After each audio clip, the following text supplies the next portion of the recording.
नमस्ते दोस्तों, मैं रितिका सिंह स्वागत करती हूं आपका श्रद्धा न्यूज में। 1 सितंबर को ट्विटर पर पहले नंबर पे ट्रेंडिंग टॉपिक था #speak up for SSC railway students. क्यों?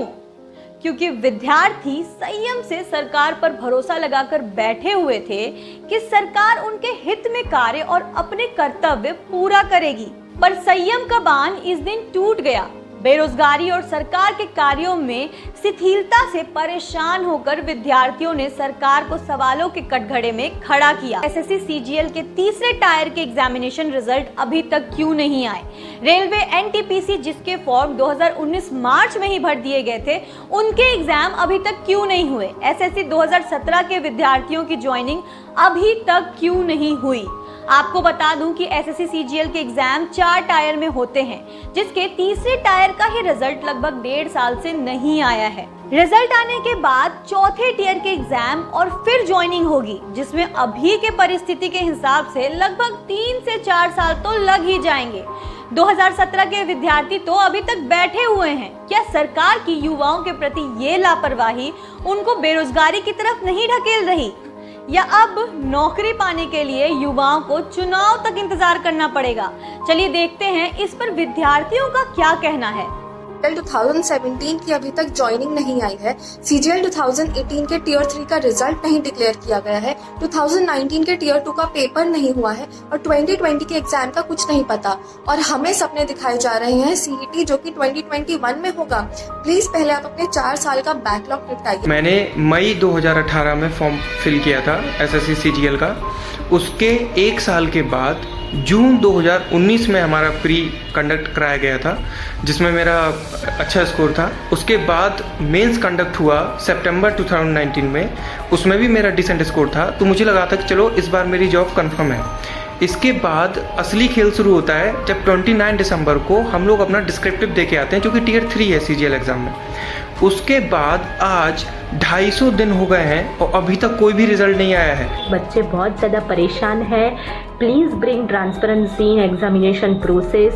Please expedite the joining process as well and don't play with our future. विद्यार्थियों का कहना है कि ऐसे सड़े हुए गतिहीन सिस्टम में बदलाव किए जाएं और इसी की मांग के लिए उन्होंने ट्विटर पर हल्ला बोल दिया, जिससे बहुत से पॉलिटिशियन भी जुड़े। जब विरोध बढ़ता हुआ दिखा तो एसएससी ने रिजल्ट डेट जारी कर दी। एसएससी सीजीएल के अक्टूबर 4, एमटीएस मल्टीटास्किंग स्टाफ के 31 अक्टूबर और जूनियर इंजीनियर के 21 अक्टूबर को रिजल्ट आएंगे। पर क्या रिजल्ट निकाल देने से युवाओं के सर से बेरोजगारी का बोझ हट जाएगा? CMI centre for monitoring Indian economy के डाटा के अनुसार भारत में अनएम्प्लॉयमेंट रेट है 8.2%। कोरोना महामारी से बहुत पहले मोदी सरकार के अंतरकाल में ही 2018 में अनएम्प्लॉयमेंट रेट था 6.7%। सुनने में तो ये काफी कम लग रहा होगा, पर 2011-12 में अनएम्प्लॉयमेंट रेट था 2.2%। जरा नजर डालिए कि अनएम्प्लॉयमेंट से विद्यार्थी किस हद तक परेशान हो रहे हैं। 2016 में ग्रेजुएशन कंप्लीट हो गई, 4 साल से बेरोजगारी झेल रहे हैं। ठीक है, बेरोजगारी हमारे सर पे बैठी हुई है, इसलिए क्योंकि प्रोसेस बहुत लंबा है। अभी तक 2017 के काफी लोगों की ज्वाइनिंग नहीं हुई सीजीएल से, और इस बीच 2018 एग्जाम भी होता है। तो अगर आप प्रोसेस में चल ही रहे हो तो आप अगले एग्जाम में भी अपीयर होते हो। सीजीएल 2019 का टीयर 1 भी हो चुका है, उसमें भी अपीयर हुए हैं।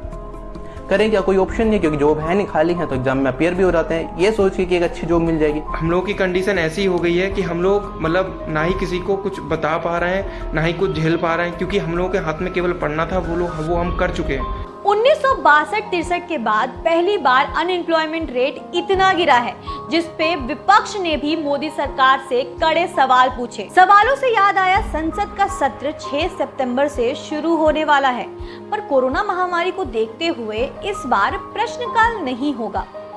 प्रश्नकाल में लोकसभा के सदस्य सरकार के कार्यों पर प्रश्न पूछते हैं, जो कि इस सत्र में नहीं पूछे जाएंगे। पर कोरोना महामारी के चलते हुए भी विद्यार्थी जेईई और नीट के एग्जाम देने जाएंगे। जेईई के एग्जाम 2 से 6 सितंबर तक होंगे और नीट के 13 सितंबर को। विद्यार्थियों ने इस पर भी बहुत सवाल पूछे और सोचा कि YouTube पर मन की बात में मोदी जी इन सवालों के जवाब देंगे, पर मोदी जी तो इस विषय को एकदम भूल गए, जिसके बाद उनकी मन की बात को YouTube पर बहुत डिसलाइक मिले। लगता है अब विद्यार्थी मोदी जी की मन की बात नहीं बल्कि विद्यार्थियों के हित में लिए गए फैसले सुनना चाहते हैं। पर क्या मोदी सरकार का युवाओं के प्रति ये व्यवहार सही है? जहां देश के युवा बेकारी से बेजार हुए जा रहे हैं, वहीं सरकार हमें नजरअंदाज करती चली जा रही है। दोस्तों, बहुत प्रश्न है मेरे मन में और देश के युवाओं के मन में भी, पर हमारी मेन स्ट्रीम मीडिया ने तो सरकार की तरह ही आंखें मूंद ली है। तो अब समय है हम ही सरकार से सवाल करें। धन्यवाद।